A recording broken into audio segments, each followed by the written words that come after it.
dicho en otras oportunidades, vamos a grabar la clase, así que los saludo nuevamente. Buenas tardes. ¿Tuvieron algún inconveniente con el ejercicio de SIF? No, profe. Más allá de que dentro de un ratito voy a subir la resolución, pero bueno, saber si tuvieron, si tuvieron algún inconveniente, ¿no? De todas maneras, era más allá de tener 1, 3 o 20 SIF, el proceso es exactamente igual. Vamos a empezar con digamos, la última parte, que es la materia que tiene que ver con presupuesto. ¿Alguien ha trabajado alguna vez con presupuesto?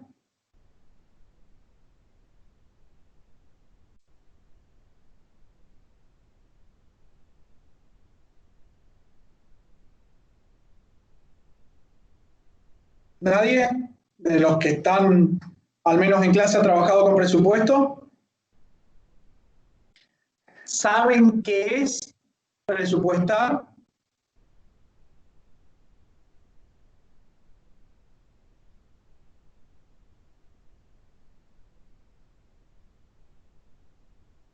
¿Me escuchan bien?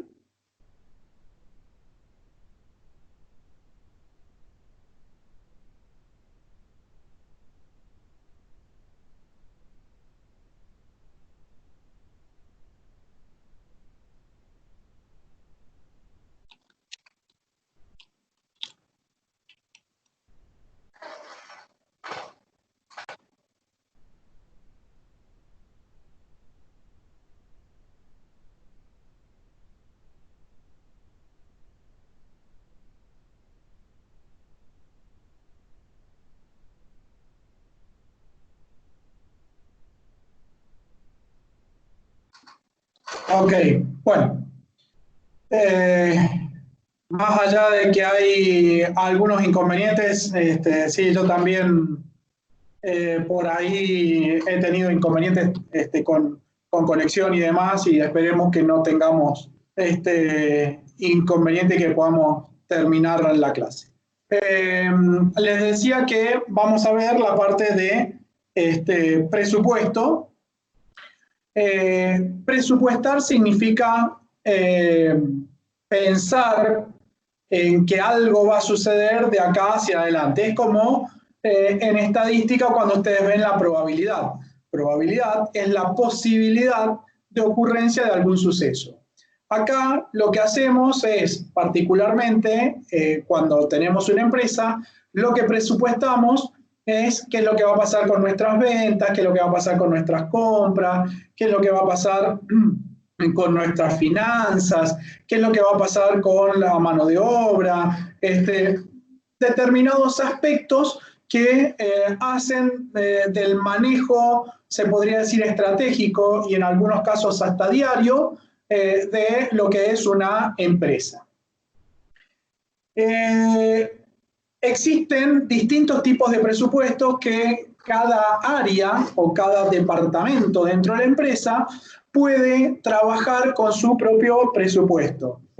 Hoy por hoy, ustedes seguramente han visto en administración, allá por primer año, deben haber visto las distintas teorías, contemporáneas o no, de motivación. Dentro de ello está la administración por objetivo. ¿Alguien se acuerda lo que es la administración por objetivo?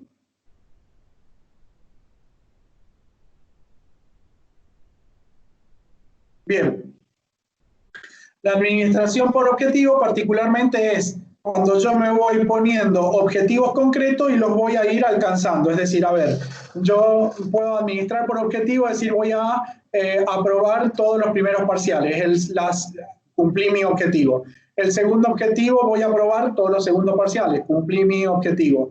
El tercer objetivo es, voy a aprobar la mitad de las materias que cursé, las apruebo. Es decir, digamos, escalón por escalón, cumpliendo objetivos. Así es como se maneja hoy por hoy la administración o, digamos, la estrategia administrativa.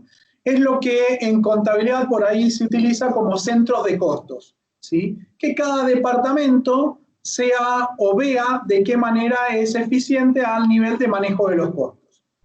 De allí que una de las herramientas para este tipo de gestión es, sin lugar a dudas, el presupuesto. El presupuesto es pensar a futuro qué es lo que está pasando con determinadas cosas. Ejemplo, presupuestar qué es lo que va a pasar con mis ingresos de acá a diciembre, presupuestar qué es lo que va a pasar con mis compras de acá a diciembre, presupuestar qué va a pasar con las ventas de acá a diciembre. Siempre estamos hablando de proyectarnos hacia futuro. El presupuesto o la proyección, entre comillas, es lo que por ahí algunos lo conocen como flujo de fondo o cash flow, ¿sí? O fondo de efectivo, si lo quieren a veces más técnico. Lo que determina particularmente es, teniendo esta herramienta, evitar una crisis que puede existir dentro de la empresa. Otra de las herramientas que seguramente ustedes la deben estar conociendo o la deben haber visto en algún momento, es el estado de origen y aplicación de fondos, que juntamente con el flujo de efectivo lo que muestran es el grado criterioso que yo tengo con los fondos, en qué los invertí o cómo me financié o qué es lo que ha pasado en determinados procesos. Bien, esto es un poco más dinámico y más del día a día el presupuesto. Como yo les dije, hay varios presupuestos que pueden haber, tantos presupuestos como departamentos tenga la empresa.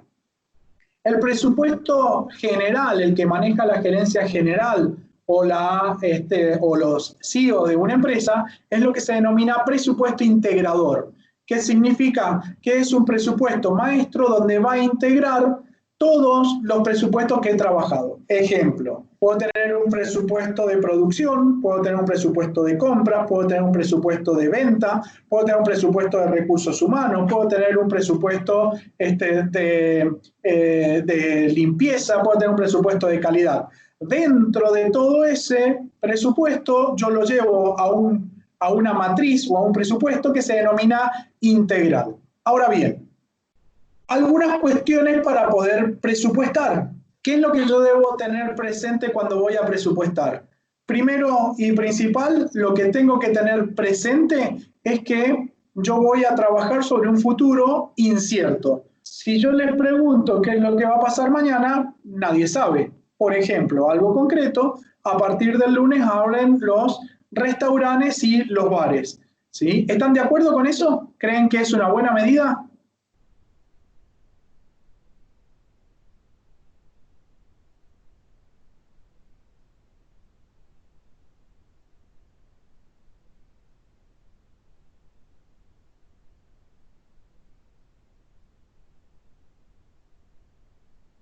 Bien, parece que tenemos algún inconveniente con los micrófonos. Bien, les planteaba, por ejemplo, un escenario para presupuestar, es decir, el día lunes van a abrir los restaurantes y bares, yo podría presupuestar qué es lo que va a pasar respecto de si la gente va a concurrir o no va a concurrir. ¿Es un escenario incierto? Sí, yo puedo tener determinado pensamiento o determinada idea de qué es lo que puede llegar a pasar. Yo podría inferir que seguramente va a concurrir mucha gente por una necesidad social, pero también tengo que tener una realidad que es que no hay disponibilidad, no hay circulante en la calle como para poder gastar en algo que no es un bien esencial. ¿Está? Entonces, lógicamente, a partir de allí, lo que uno arma es un presupuesto o una proyección particularmente de ventas. Cuando yo parto de cero, cuando no he trabajado nunca en un presupuesto, el presupuesto se denomina presupuesto de base cero. ¿Qué significa de base cero? Que yo no tengo ningún parámetro antes de haber trabajado con presupuesto. Es el primer presupuesto que hay dentro de la empresa. ¿Por qué digo que es el de base cero? Porque, vuelvo a repetir, no tengo un parámetro para poder trabajar. Yo, teniendo un presupuesto anterior, yo puedo decir que digamos, a ver, en base al presupuesto anterior, puedo aumentar, por ejemplo, un 10% las ventas, puedo mantener las unidades y subir el precio, puedo tener más o menos morosidad, puedo hacer más o menos erogaciones, puedo aplicar determinadas disponibilidades, ¿sí? Entonces, eso es cuando yo no tengo un presupuesto inicial o de base cero, ¿sí? Que es en definitiva el más difícil, es el que me va a determinar los cimientos. Sí, lo que yo tengo que tener en cuenta con el presupuesto, al igual que para la planificación, que no es un elemento que sea rígido, sino muy distinto a esto. Esto es totalmente dinámico. Hoy yo en enero podría haber presupuestado las ventas que iba a tener en invierno respecto de lo que era, no sé, Chapelco. Y hoy, particularmente, van a estar totalmente desfasadas esas proyecciones porque hay un hecho que no lo he contemplado o en su momento, cuando lo elaboré, no lo contemplé, ¿sí? Entonces, esto, vuelvo a repetir, es una herramienta de gestión que tiene que ser dinámica, ¿sí? ¿Hasta acá está claro? Si no pueden activar los micrófonos, me pueden escribir para saber, digamos, tener un feedback si se está escuchando o hay algo que quiera que repita.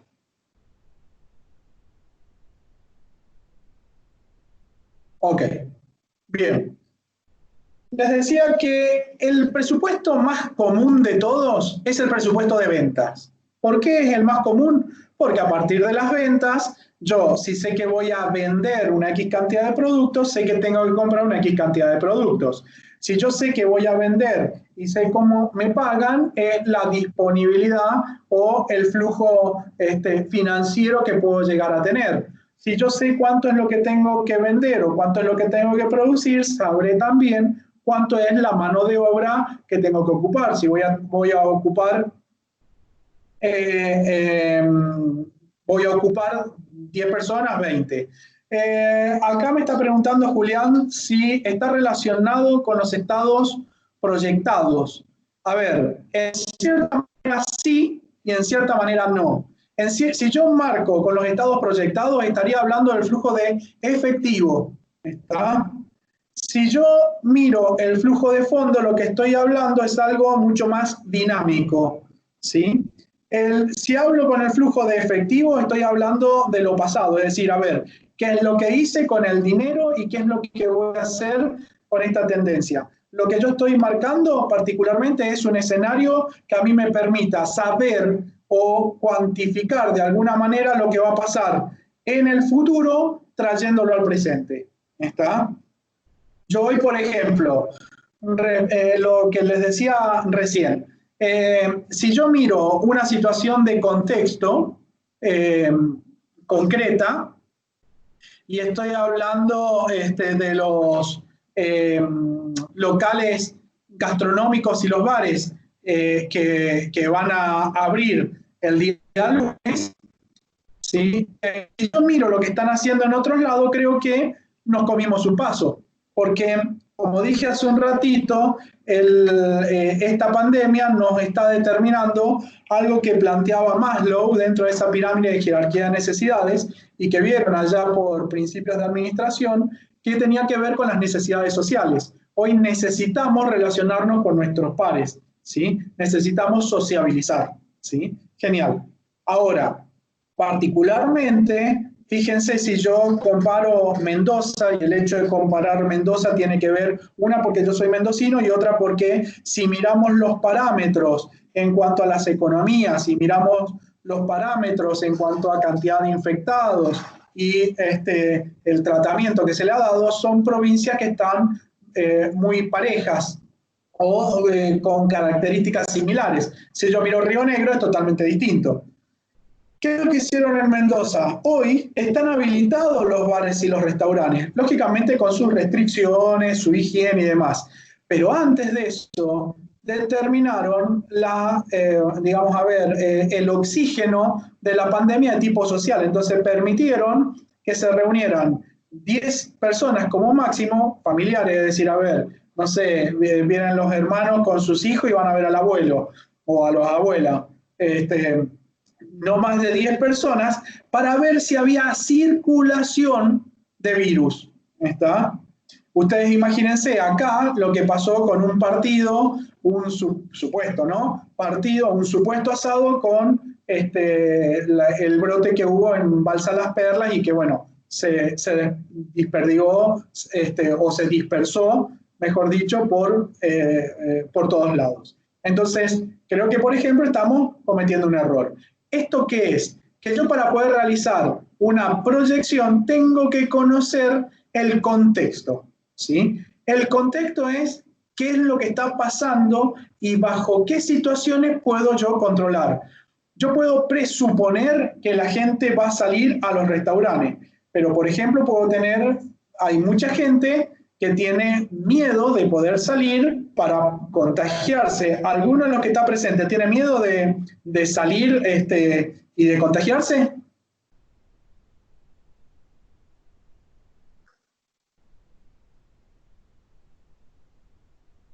Por ejemplo, Julián me dice que sí. Gonzalo me dice que sí. Emi dice que sí. ¿Se dan cuenta? Entonces, a ver, yo puedo decir, si yo miro el contexto, digo, a ver, ¿hay una necesidad de sociabilización? Sí, genial. ¿Hay una presión económica? Sí, es un sector que está muy castigado. ¿Sí? Tengo una presión muy fuerte para poder abrir los bares y los restaurantes. Pero, ¿y el contexto? Yo los voy a abrir. ¿Y cuántas personas realmente van a ir? Y ahí hay dos situaciones de contexto que tengo que tener clara.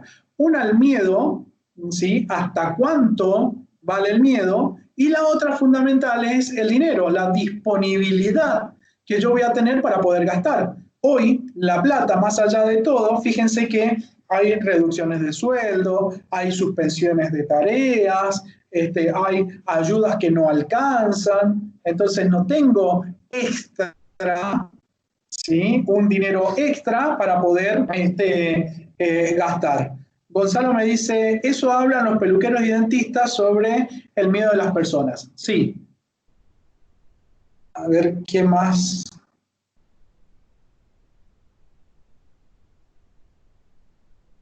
Mientras terminan de escribir. Sí, exactamente. O sea, a ver, todos queremos abrir eh, los gimnasios mismos.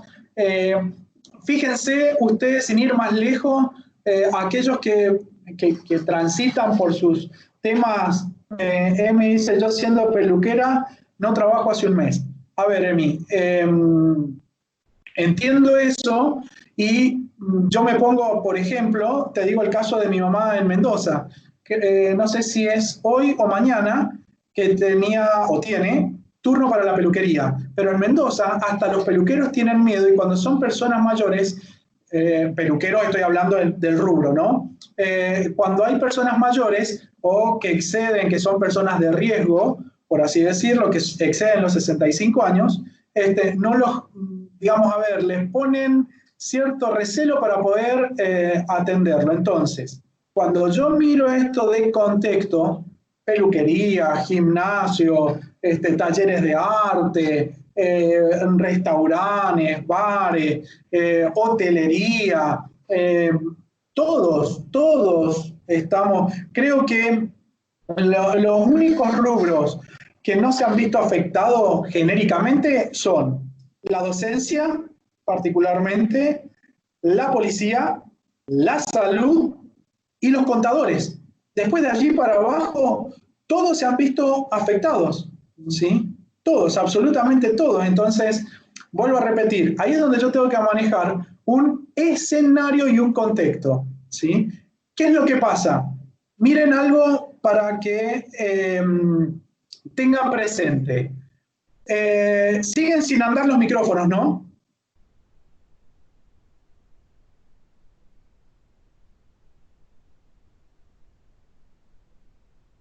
Parece que sí. Bueno, a ver, vamos a, vamos a escribir, así podemos interactuar un poquito.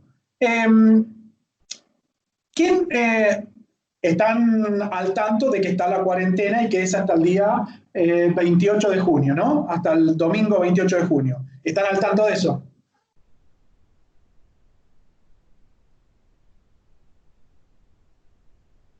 Genial. Buenísimo. ¿Qué notaron de raro? No sé si vieron el informe cuando estuvo el presidente junto con el gobernador y Rodríguez Larreta, con Kicillof y con Rodríguez Larreta, cuando hicieron el anuncio, o bien si lo leyeron. ¿Qué notaron de raro? O por ahí que les llamó la atención.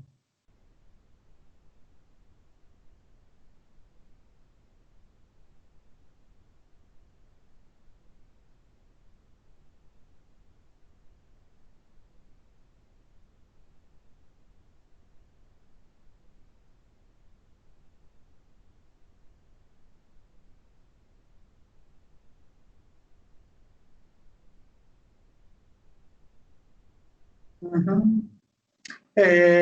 Para el resto, por ahí dice Julián que había más distanciamiento entre el presidente y los demás. Ajá.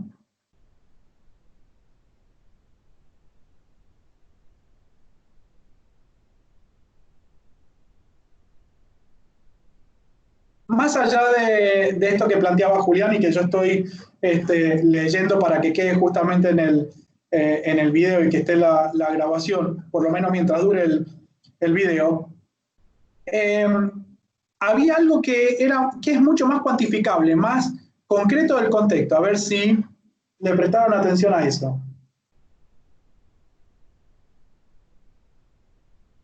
No recuerdo haber escuchado medidas económicas. Eh, que sigue diciendo Julián, las medidas económicas siguen siendo parches y no hay medidas económicas. Hay paliativos que dejan de ser paliativos. Pero mira, a ver, por ahí cuando se los diga se van a dar cuenta.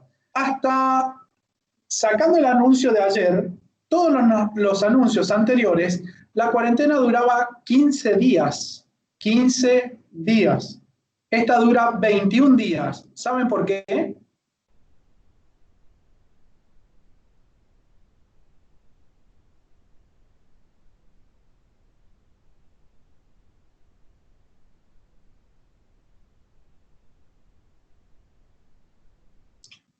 Para Emi que pone que no, que es más contenta que durante 21 días tampoco va a abrir la peluquería. Gonzalo me dice que es para tener un parámetro mayor de la evaluación de contagio. Sí, vamos a ver si es esto lo que quiere referirse. El Día del Padre, me dice Julián. Quizás estemos en una época más complicada, me dice Emi.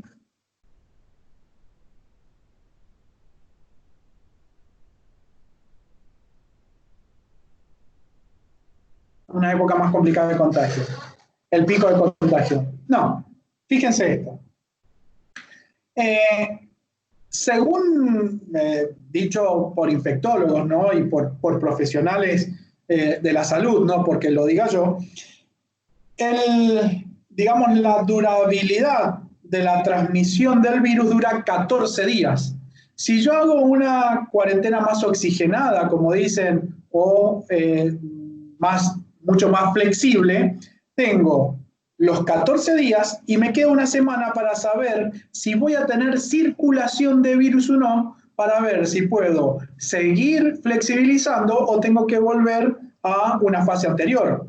Es por eso que se hace por 21 días y no por 14. ¿Se entiende?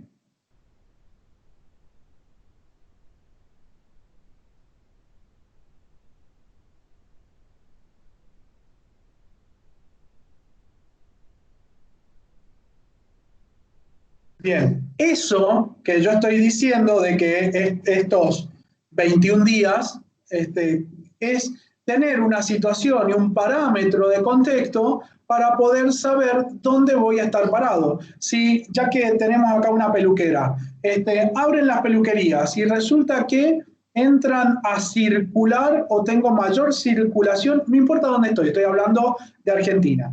¿Sí? Y tengo una alta circulación del virus, evidentemente que tengo que cerrar. Ustedes acá habrán visto que, por ejemplo, entró a ser muy duro el poder pasar de Neuquén a Río Negro a través de los puentes acá en Cipolletti o en Cinco Saltos, y se flexibilizó y se volvió a poner dura, en función de el nivel de contagio. Entonces yo lo que estoy haciendo acá, como estoy trabajando en un futuro que es incierto, ¿sí? Estoy trabajando a prueba y error. Yo escuchaba hace un ratito que en Israel habían abierto las escuelas y las tuvieron que cerrar por un brote. Entonces, bueno, habrá que ver esa situación. Ustedes seguramente deben escuchar y dirán, pero a ver, ¿por qué la educación no se libera en definitiva? Dos situaciones. Primero, que tengo un sistema que, si bien no es lo mismo, pero me permite estudiar. Y segundo, que si yo abro la educación en su totalidad. ¿Qué es lo que pasa? Primero, ¿están preparadas las instituciones para tener el distanciamiento social? No.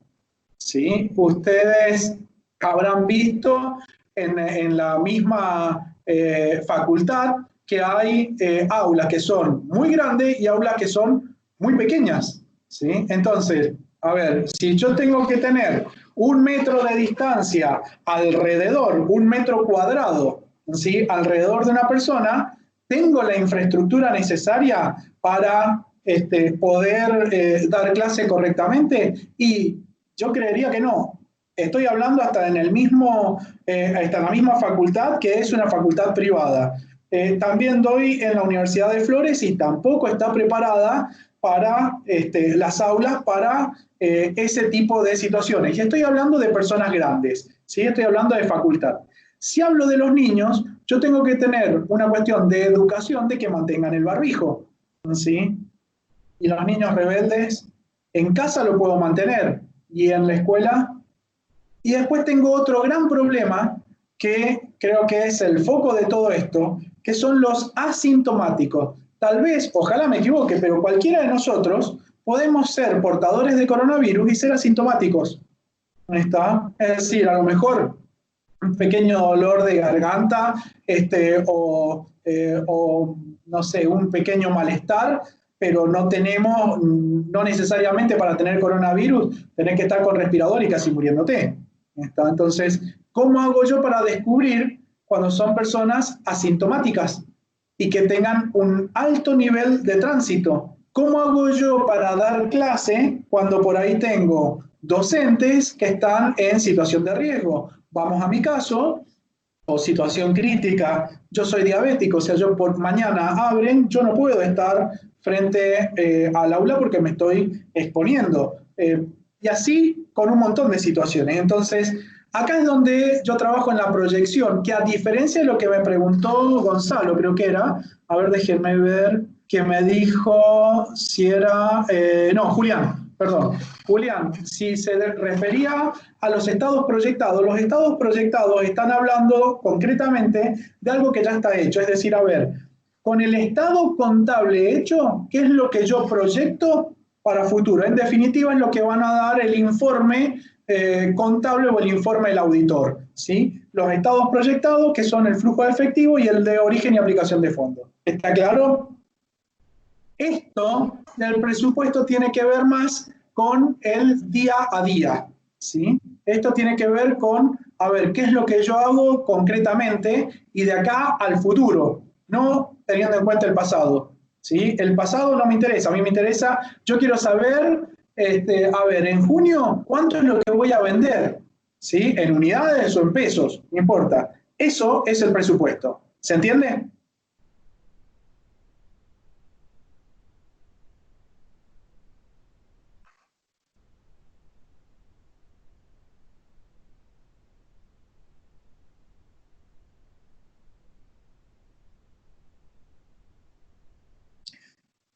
Eh, Acá me dice Gonzalo que el pasado nos puede interesar, perdón, como una forma de proyectar mejor.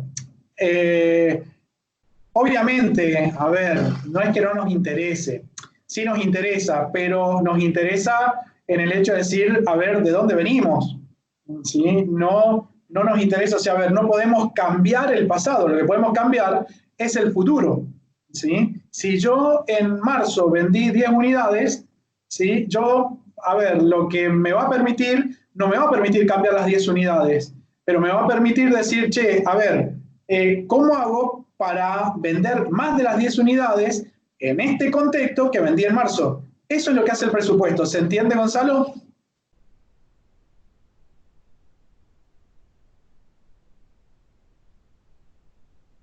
Bien. Les decía entonces que pueden haber tantos presupuestos como departamentos tenga la empresa. El más común es el de ventas.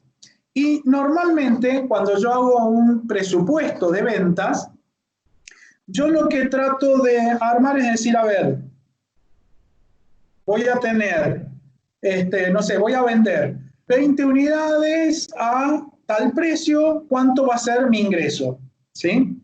Los presupuestos que realizan las pymes, algunas que utilizan las pymes, que por ahí alguno de ustedes lo puede haber hecho en algún momento, decir, a ver, me ingresan de mi sueldo tanta plata, tengo que pagar la tarjeta, tengo que pagar el alquiler, tengo que pagar la cuota del gimnasio, tengo que ir a la peluquería si tiene trabajo EMI, tengo, no sé, tal cosa, ahí podemos hacer un negocio con EMI que los alumnos de UCASAL que vayan a cortarse el pelo con EMI tienen un 20% de descuento. Y hacemos negocio, señorita, ¿no le parece?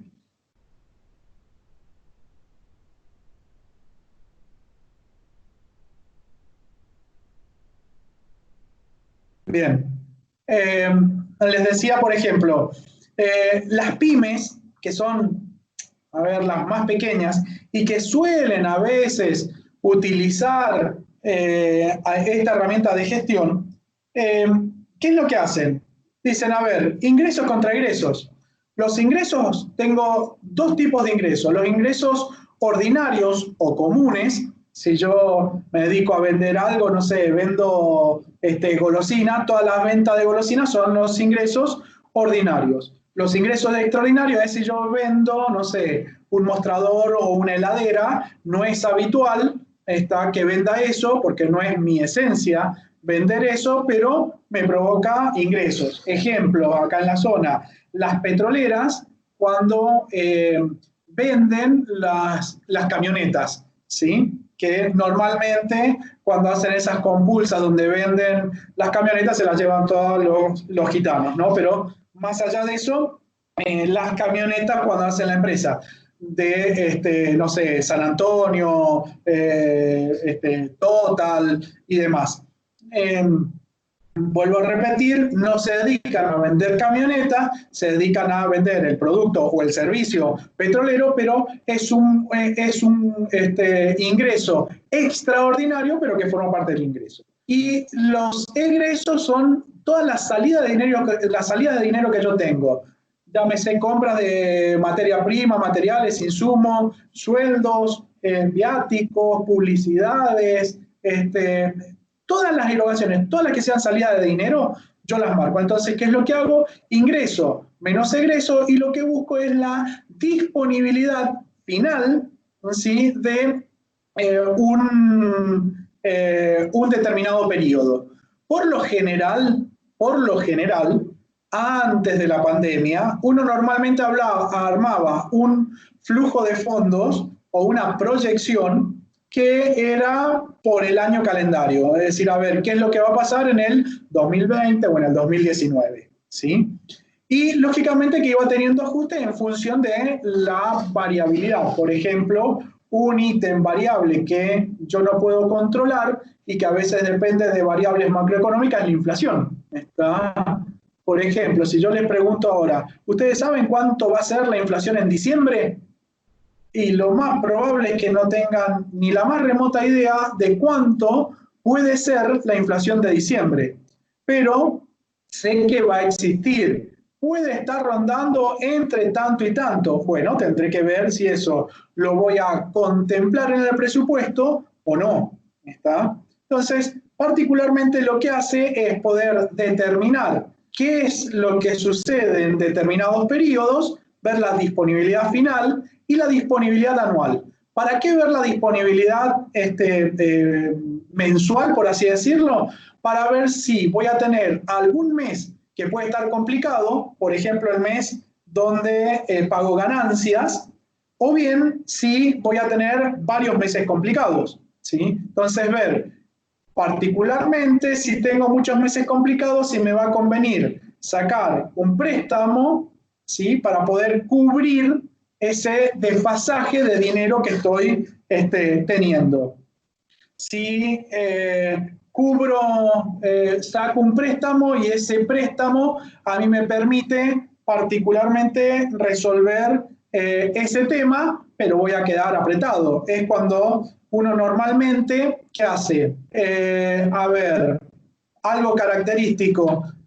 Cuando uno va al supermercado, compra alimentos con tarjeta, ¿sí? Y lo paga en 2 o en 3 veces. Si los alimentos no son duraderos, ¿sí? O los productos no son duraderos, mejor dicho, que se terminan con el primer uso, yo comprar un paquete de arroz que me va a durar el mes y yo lo voy a pagar en 3 meses, no me sirve.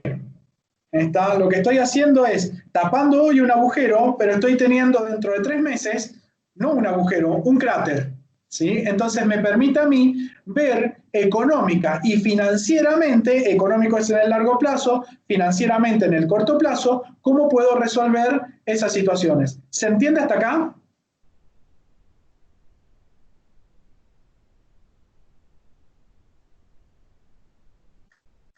A ver, voy a ver si tengo, a ver, Julián, ahora que me doy cuenta, en la administración financiera trabajamos con presupuestos financieros y económicos. En base a posibles ventas, hacíamos un cuadro de ingreso y egreso y posteriormente realizábamos un estado de flujo de efectivo. En base a esos presupuestos hacíamos estados proyectados. Por eso se me había confundido. Sí, eso es un balance de corte con una proyección, que es lo que normalmente se utiliza. ¿Sí? En la parte financiera, eso se suele utilizar para poder determinar los problemas económicos. Un segundo.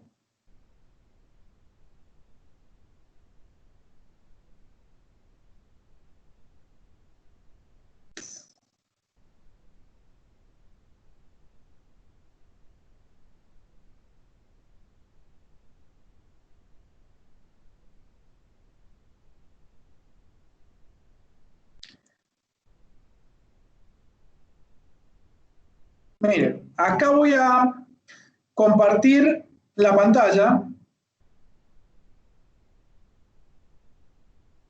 Avísenme cuando se vea.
Bien, si yo miro acá, yo recién les decía, vamos a lo que usan las pymes.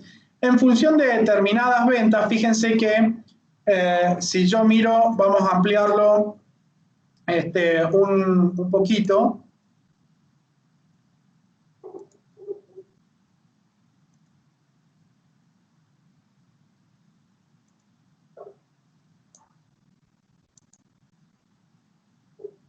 Si yo miro de un bien y después dentro de los egresos, compra, sueldo, internet, alquiler, etcétera, etcétera, etcétera, etcétera. ¿Sí?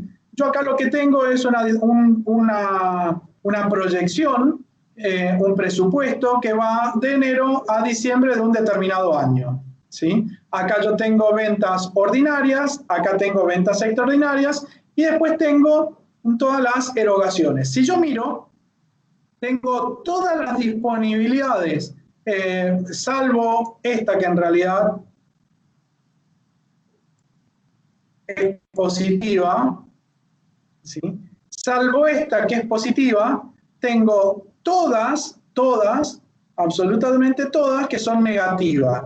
¿Qué es lo que y coincide con por qué es positiva esta? Ni más ni menos porque tengo una venta extraordinaria, ¿no? Pero si yo miro, acá veo que tengo 1.294.000 pesos que tengo. ¿Está? Entonces, ¿qué es lo que me va a permitir esto? Yo acá lo que puedo ver es, mira, todos los meses voy para atrás. ¿Sí? Si yo miro lo que tengo acumulado hasta el mes de mayo, tengo ni más ni menos 588.000 pesos. ¿Sí? Es así, 500, para hacer un número redondo, 600.000 pesos. Si yo sigo a este ritmo, ¿qué es lo que me está diciendo? Y a ver, evidentemente vas para atrás. Habrá que ver qué es lo que pasa con tus ventas. Acá es donde vemos la parte de costos, si estamos dentro o fuera de la frontera de posibilidades de producción, si estamos maximizando nuestras utilidades. A la parte de los egresos vemos la parte de costos, si realmente tenemos una estructura de costos correcta o está sobredimensionada. Por ejemplo, alquiler no podemos hablar mucho, pero sí las compras, si realmente estoy comprando sino los sueldos, si por ahí tengo personal que es ocioso, los honorarios, como bien hablábamos en algún momento, la publicidad, el crédito bancario, ¿sí? Entonces me va a permitir a mí poder hacer un análisis, qué es lo que yo puedo recortar de aquí, qué es lo que yo puedo analizar y particularmente si voy a sacar un préstamo, ¿sí? Ya que tengo ese desfasaje, yo les preguntaría a ustedes, ¿cuánto creen que necesitan ustedes sacar de préstamo para poder resolver esta situación?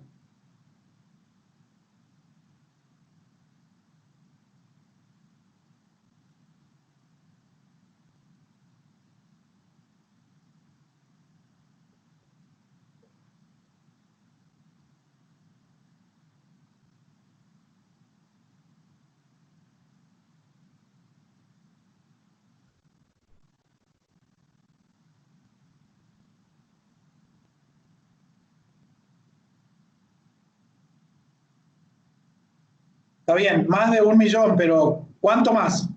¿1.400.000, por ejemplo? ¿1.500.000? ¿2.000.000?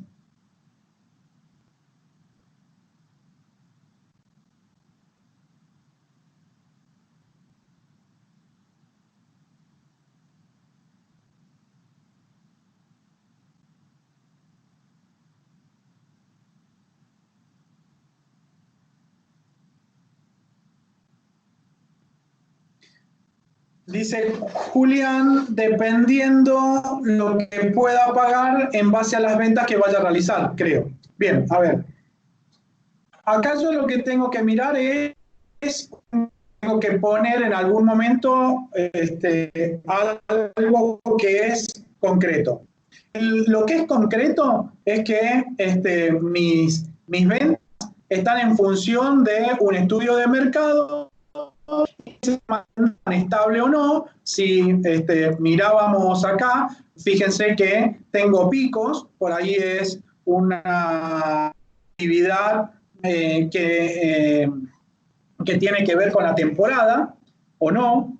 Y segundo, que yo acá lo que necesito es, como mínimo, que es lo que normalmente se denomina capital de trabajo, 1.294.000. Si yo tengo 1.294.000, lo único que hago es pagar todo y quedar a cero. Pero voy a seguir teniendo el desfasaje. Entonces, ¿qué es lo que necesito? Acá para poder analizar necesito el déficit, un déficit y medio, ¿sí?, con un periodo de gracia de no menos de 6 meses. Eso sería lo óptimo para resolver financieramente. ¿Saben lo que es el periodo de gracia?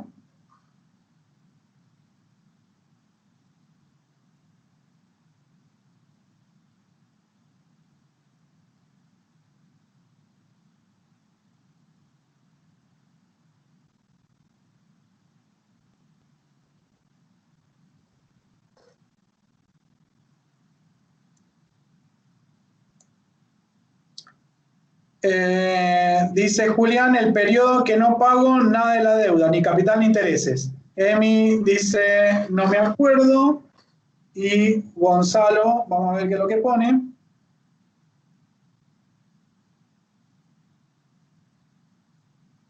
No lo sabe. Bien. A ver, no es que no se paga ni capital ni intereses, se pagan solamente intereses, no se paga capital en el periodo de gracia. ¿Está? Ustedes recuerden que cuando yo tengo un préstamo, el préstamo, la cuota del préstamo está compuesta por una parte de capital y una parte de intereses y otra pequeña parte que tienen que ver con los gastos, ¿sí?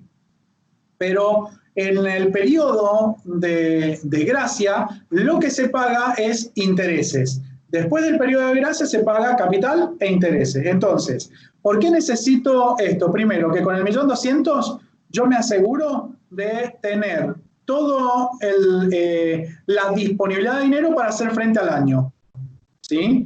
Y me da la posibilidad de reutilizar o reordenar o diagramar correctamente mi estructura de costo.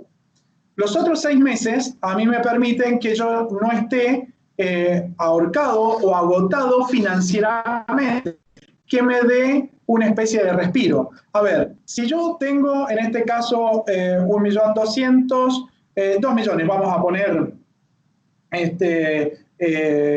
fácil, 2 millones, no, perdón, 1,5 millones, 1.700.000, sí, 2 millones de pesos. Vamos a poner que pedimos 2 millones de pesos. Primero que me puede permitir a mí ver si yo compro en mayor cantidad, si puedo bajar el precio y eso me permite a mí poder tener una mejora a nivel de precios, ¿sí?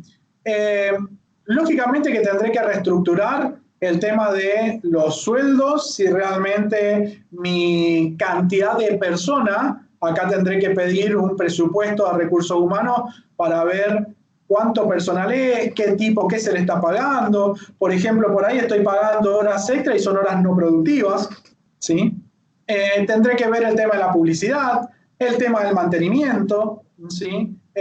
Los honorarios, a ver cómo puedo reducir esto. Y me va a permitir a mí, entre otras cosas, más allá de reducir estas erogaciones, poder ver cómo hago para mejorar mi estructura de venta. Porque si yo sigo, de acá a 18 meses voy a estar en lo mismo. Si yo no cambio mi estructura, si yo sigo manteniendo esta estructura, no me sirve de nada. Entonces, ustedes como asesores en el presupuesto, cuando ustedes hacen un presupuesto o un cash flow, ¿qué es esto? Lo que le tienen que mostrar al empresario es ver si se van a ahorcar o no se van a ahorcar. Es así de simple. Mostrar y decir, a ver, si vos seguís manteniendo esta estructura, mira, tal vez por las garantías, el prestigio, los intangibles, etcétera, etcétera, vaya hoy al banco y te den 2 millones de pesos. Contento que resolviste tu problema, te dan los 6 meses de gracia, resolviste tu problema, genial. Pero si vos no cambiás esto, está en lo mismo, ¿sí? Es como si vos decís, mira, yo tengo que bajar de peso. hago gimnasia, voy y todos los días hago 1 hora de gimnasia, pero llego a mi casa y no cambié los hábitos de comida, no cambié las cantidades, no como equilibrado y, a ver, tarde o temprano va a llegar un momento que no te va a servir de nada ir al gimnasio. ¿Está? Entonces, eso es más o menos la misma historia. Si yo acá no cambio la estructura de la empresa, acá, así, la empresa no puede seguir funcionando, ¿sí? Yo sé que mi estructura de compra, ustedes fíjense que está, a ver, vamos a sacar rápidamente un porcentaje.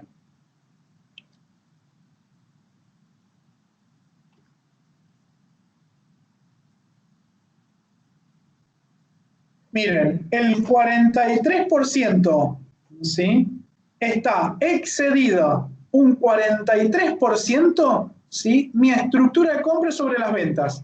Es decir, que es imposible poder vender de esa manera. ¿Está?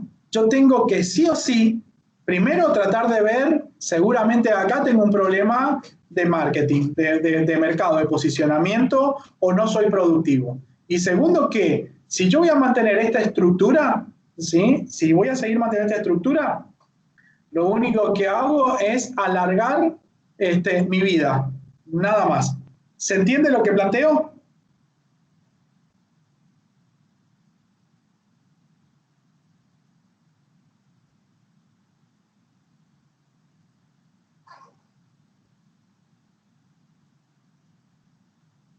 Reitero, reitero esto porque esto es vital y fundamental.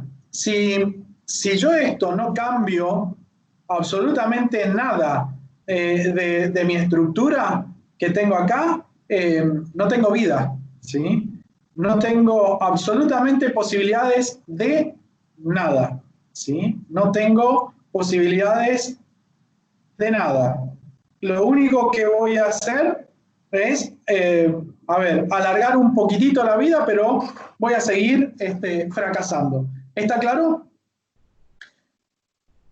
Bien. Yo lo que voy a hacer acá, ahora les voy a, bueno, obviamente en el transcurso del día o mañana, dependerá de la conectividad que tenga y demás, voy a bajarle la clase de hoy y les voy a mandar una actividad que va a ser en función de determinadas consignas que ustedes me armen un flujo de fondos, ¿sí? Como el que medianamente le mostré, que me armen un flujo de fondos y me digan particularmente si eh, voy a necesitar un préstamo, cuánto es, cómo sería la condición para obtener ese préstamo y dentro de eso, qué es lo que yo debería cambiar para poder ser un poco productivo. ¿Está claro? A ver, ¿puede ser que un auditor interno tiene que tratar de detectar esos problemas para saber qué cosas cambiar? Eh, para el caso de Emi, que es quien me escribe, a ver, el trabajo del auditor interno depende qué tipo de auditoría haga. Y más allá de la hora que me pone lo estructural. A veces el auditor interno puede establecer determinados parámetros, pero no hay una cultura organizacional. Yo, por ejemplo, si un gerente no tiene la capacidad para que su equipo sea productivo, yo lo siento en el alma y no me importa si el gerente es amigo o pariente, no me es productivo. ¿Sí? No me da de comer, entre comillas. Entonces yo lo tengo que sacar. El auditor me parece que lo único que hace por ahí es informar. Si yo tengo una auditoría contable, normalmente la auditoría no se paga para eso, sino cuando hay un problema mucho más importante de desvíos de fondo. Esto me parece que más allá tiene que ver con el desarrollo de una gerencia financiera o la gerencia general para poder establecer estrategias, que cada departamento, por lo menos es mi criterio, ¿no? Obviamente que después cada cual establece su librito, pero yo creo que con el presupuesto, yo si fuera el dueño de una empresa, trabajaría con el presupuesto por áreas, reuniría a los gerentes mostrándole cuál es la estrategia y a partir de allí tratar de resolverlo. Yo como le decía, a ver, si usted me dice en el presupuesto que yo les mostré así muy básico, ¿no? Pero cuando yo estoy, mis egresos están un 43% por encima de mis ventas, tengo un desfasaje de estructura terrible, pero es terrible. ¿Dónde está? Y yo no lo sé, porque ahí me dice sueldo. Yo no sé si dentro de los sueldos estoy pagando horas extras que no están siendo productivas. Por ejemplo, si yo los hago trabajar un sábado y un domingo, pero no los hago trabajar un martes y miércoles, y no les cambio eso como franco, estoy pagando horas dobles sin sentido. Entonces, por ahí está fallando el gerente de recursos humanos. ¿Sí? Estaría fallando también el departamento de producción al no tener un diagrama de trabajo o no tener una proyección de tareas. ¿Sí? Entonces, hay varios aspectos que analizan. Por eso digo que, a diferencia de lo que ustedes me planteaban como estados proyectados, esto tiene que ver más con el día a día, ¿sí? Ir planteando a ver si se alcanzaron o no se alcanzaron las metas que se fijaron en su debido momento. ¿Está claro?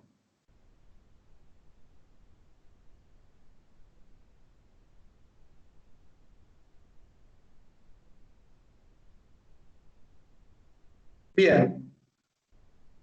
Yo, como les decía, les voy a enviar la clase por la plataforma para que todos lo tengan, más allá de que hoy ha habido una muy escasa participación, no importa. Y les voy a enviar para que ustedes desarrollen un flujo de fondo muy básico. Después vamos a ir avanzando y vamos a ver flujos de fondo más concretos. Por ejemplo, el flujo de fondo de producción, el flujo de fondo de venta, el flujo de fondos de mano de obra, cómo lo hago específicamente de acuerdo a cada departamento. ¿Está claro?